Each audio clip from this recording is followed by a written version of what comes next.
نحمده ونصلي ونسلم على رسوله الكريم واشهد ان لا اله الا الله واشهد ان محمدا عبده ورسوله اما بعد فاعوذ بالله من الشيطان الرجيم بسم الله الرحمن الرحيم كنت كنزا مخفيا فأحببت أن أعرف فخلقت الخلق صدق اللہ العظیم وصدق رسولہ الکریم۔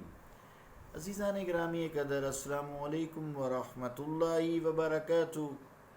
حدیث پاک کا ترجمہ جو میں نے تلاوت کرنے کا شرف حاصل کیا ہے اس کا یوں ہے، اللہ کریم فرماتا ہے، میں چھپا ہوا خزانہ تھا، بس میں نے چاہا کہ میری پہچان ہو، پھر میں نے مخلوق کو تخلیق کر دیا۔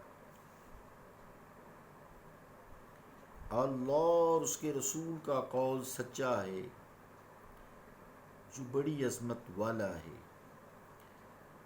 عزیزان گرامی قدر، اللہ وحدہ لا شریک ہے، اپنی ذات و صفات میں یکتا ہے۔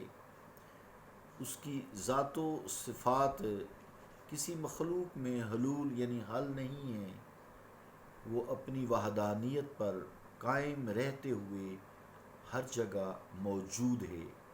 اسے ہی وحدت الوجود اور چونکہ شاہد بھی ہے وحدت الشہود کہا جاتا ہے۔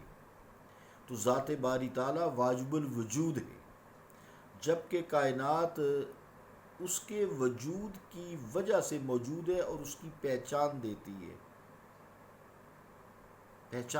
ہے۔ اگر وہ واجب الوجود نہ ہو، وحدہ لا شریک نہ ہو، تو ممکن الوجود جو مخلوق کا ممکن ہونا ہے اس کے وجود کا، وہ ناممکن ہو جائے۔ مراد یہ ہے کہ جو ممکن الوجود ہے، یعنی جس کا وجود ممکن ہے، موجود ہے، ہمیں نظر آ رہا ہے، آئے گا، وہ اس واجب الوجود کی وجہ سے ہے جو اس نے اس کے وجود کو عطا کیا ہے۔ اپنی ذات و صفات کا وہ اظہار کر رہا ہے، اپنی ذات و صفات اس میں شامل نہیں ہوئی، حلول نہیں کی، حل نہیں ہوئی۔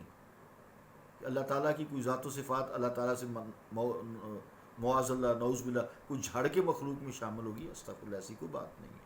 اللہ تعالیٰ اپنی وحدانیت پہ، احدیت پہ قائم دائم ہے، لہٰذا ممکن الوجود جو کہ ذاتی اور مستقل وجود ہے اس کا مالک نہیں ہے، لیکن وحدت الوجود جو اللہ تعالیٰ ہے وہ اپنی ذات و صفات کا مالک ہے۔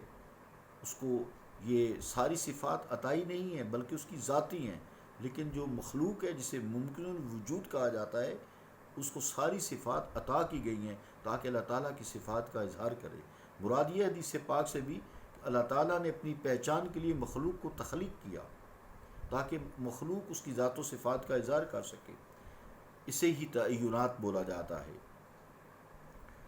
جس کی بدولت وہ عالم نابود سے یعنی نہ ہونے سے، بود یعنی ہونے میں آیا، اور دنیائے نیستی سے یعنی کچھ نہیں تھا، عالم ہست یعنی زندگی میں عالم میں آیا، اس کو زندگی ملی۔ مخلوق کو، انسان کو خصوصی طور پہ خطاب ہے، جو طرح طرح کی باتیں کرتا ہے کہ جی فلاں حلول کا قائل تھا، صوفیاء پہ الزام لگاتے ہو کہ وہ حلول کے قائل تھے، وحدت الوجود میں حلول کے قائل ہیں جی، کہ ہر جگہ اللہ موجود ہے، اور ہر جگہ موجود ہے تو وہ اپنی وحدانیت سے موجود ہے نا، اپنی وحدانیت پہ قائم رہتے ہوئے موجود ہے۔ مخلوق میں تو کے اندر تو صلاحیت نہیں کیا ہوا، جیسے پانی میں چینی یا نمک حل ہوتا ہے، ایسی بات کوئی نہیں ہے، کیونکہ عقیدہ حلول سراسر کفر ہے۔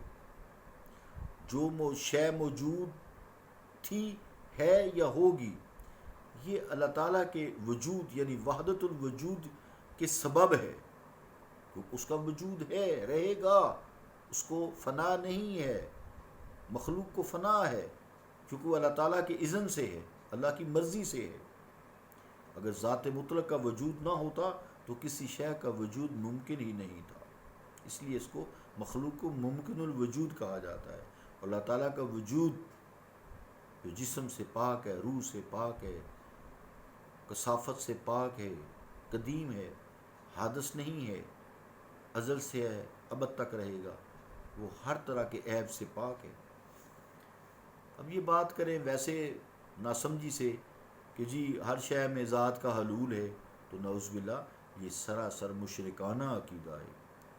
اور کوئی صوفی جس نے اپنا تزکیہ نفس کیا ہوا ہے، جو اللہ تعالیٰ کی خاص طور سے تزکیہ نفس ہوتا ہی اللہ تعالیٰ کی توحید کو صحیح طور سے سمجھنے اور اس پر عمل پیرا ہونے سے پھر بندہ صوفی بنتا ہے۔ یزکیہم تب بھی اس میں آئے گا، رذائل سے پاک ہوتا ہے، پاک کرتا ہے اپنے آپ کو اور فضائل کی طرف رجوع کرتا ہے، پھر کہیں جا کے وہ اپنا تزکیہ نفس کر پاتا ہے۔ پھر بھی شیطان ساتھ ہوتا ہے، کہیں نہ کہیں خطا ہو ہی جاتی ہے، پھر اللہ کی بارگاہ میں معافی مانگتا ہے۔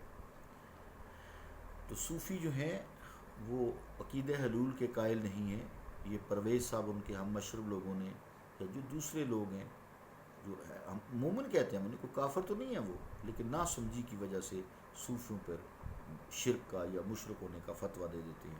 اسی بات کو شاعر نے امجد حیدرآبادی رحمۃ اللہ نے ایک ربائی میں بھی سمجھانے کی کوشش کی ہے، سماعت کیجیے۔ واجب سے ظہور شکل امکانی ہے، واجب سے ظہور شکل امکانی ہے، وحدت میں دوئی کا وہم نادانی ہے، دھوکہ ہے نظر کا ورنہ عالم ہمہ اوست، گرداب حباب موج سب پانی ہے۔ اس کی تشریح انشاءاللہ کل کریں گے۔